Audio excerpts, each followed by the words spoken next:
اذ تمشی اختک، اس وقت کو بھی یاد کر جب تیری بہن چل رہی تھی، فتقول، اور کہہ رہی تھی، هل ادلکم علی من یکفل، جب موسیٰ علیہ السلام تابوت سے نکل کے گئے نا تو فرعون نے تو ارادہ کر لیا تھا قتل کرنے کا. قرآن کہتا ہے فرعون کی زوجہ حضرت آسیہ نے کیا کہا، لا تقتلوہ عسى ان ينفعنا او نتخذہ ولدا، اسے قتل مت کرو، ہمیں یہ فائدہ بھی پہنچا سکتا ہے، ہم اس کو اپنی اولاد بھی بنا سکتے ہیں.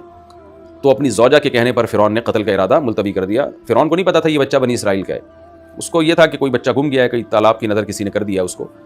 تو اب ہوا یہ کہ قرآن کہتا ہے دوسرے مقام پہ سورہ قصص میں کہ موسیٰ علیہ السلام کی جو ماں ہے نا وہ بے صبری کا وہ ان سے صبر چھننے لگا.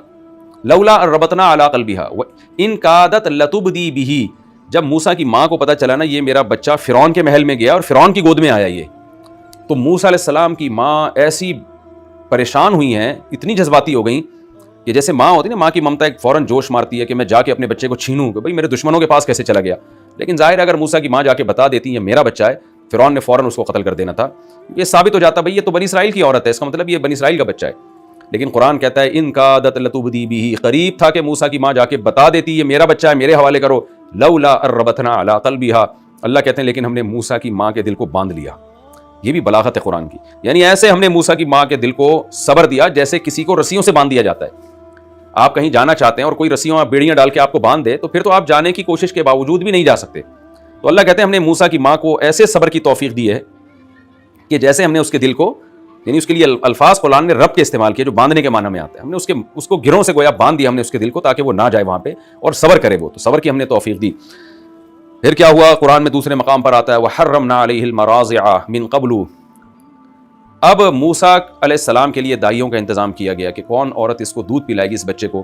موسیٰ علیہ السلام پر اللہ کہتے ہیں ہم نے ہر عورت کا دودھ حرام کر دیا، نہیں پی. موسیٰ علیہ السلام دودھ نہیں پی رہے تھے. اب آسیہ، حضرت آسیہ کو بھی فکر ہوئی فرعون کو بھی کہ یہ بچہ تو اس طرح ضائع ہو جائے گا، اور بچے کی محبت اللہ نے دل میں فرعونیوں کے ایسے ڈال دی معصومیت کی وجہ سے کہ سب کا دل چاہ رہا تھا کہ یہ بچ جائے کسی طریقے سے.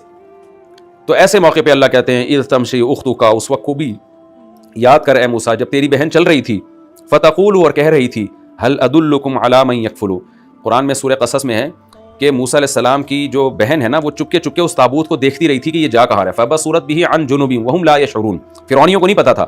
لیکن موسیٰ علیہ السلام کی ماں نے جب بچے کو صندوق میں ڈال کے صندوق کی دریا کی موجوں کے حوالے کیا تو وہ بہن جو تھی اسی وقت سے دیکھتی رہی تھی کہ میرا یہ بھائی کہاں جا رہا ہے. ظاہر ہے بہنوں میں بھی محبت ہوتی ہے اور ہو سکتا ہے موسیٰ علیہ السلام کی ماں نے حکم دیا اور چپکے چپکے دیکھتی جا رہی تھی. اور جب فرعون کے محل میں پہنچا تو وہاں بھی وہ چپکے چپکے دیکھ رہی تھی سارا منظر. لیکن اللہ کہتے ہیں فرعونیوں کو پتہ نہیں چلا، کیونکہ اگر ان کو پتہ چلتا کہ یہ دیکھ رہی ہے تو فوراً تفتیش کرتے کہ بھئی یہ بچہ تمہارا کیا لگتا ہے جو تم اتنے غور سے دیکھ رہی ہو. تو حضرت موسیٰ کی بہن نے بڑی ذمہ داری سے اور سمجھداری سے یہ کام کیا کہ یہ پتہ تو چلے کہ یہ پہنچا کہاں ہے لیکن ان کو پتہ نہ چلے کہ میں اس تحقیق میں ہوں. تو جب ان میں اختلاف ہو گیا بھائی یہ تو کسی ماں کا دودھ پیتا ہی نہیں ہے، کسی عورت کا دودھ ہی نہیں پیتا یہ بچہ، تو ایسے موقع پہ موسیٰ علیہ السلام کی بہن آئی اور کہنے لگی هل ادلکم علی من یکفل، میں تمہیں ایسے خاندان کا پتہ نہ بتاؤں جو اس کی کفالت کر لیں گے. اور دوسرے مقام پہ آتا ہے یعنی اس کا مقصد یہ ہے کہ میں ایسی عورت کا پتہ بتاؤں گی کہ امید ہے کہ یہ ان کا دودھ پی لے گی. تو اس طرح موسیٰ علیہ السلام کی ماں کو بلایا گیا. موسیٰ علیہ السلام کی ماں نے یہ شو نہیں کیا، ایک دائی بن کے آئیں اور جب بچے کو چھاتی سے لگایا بچے نے فوراً دودھ پینا شروع کر دیا. تو قرآن کہتا ہے کہ فرجعناک الی امک، اے موسیٰ میں نے تجھے تیری ماں کی طرف پہنچا دیا. هل ادلکم علی من یکفل، تیری بہن نے کہا میں ایسا خاندان بتاؤں جو اس کی کفالت کرے گا. نتیجہ کیا نکلا؟ فرجعناک الی امک، اے موسیٰ ہم نے تجھے تیری ماں کی طرف لوٹا دیا. کئی تقر عینھا، تاکہ اس کی آنکھیں ٹھنڈی ہو جائیں. تو یہ بھی اصل میں تجھ پر احسان تھا، تیری وجہ سے تیری ماں کی آنکھیں ہم نے ٹھنڈی کی. اور ولا تحزن، اور وہ غمزدہ نہ ہو.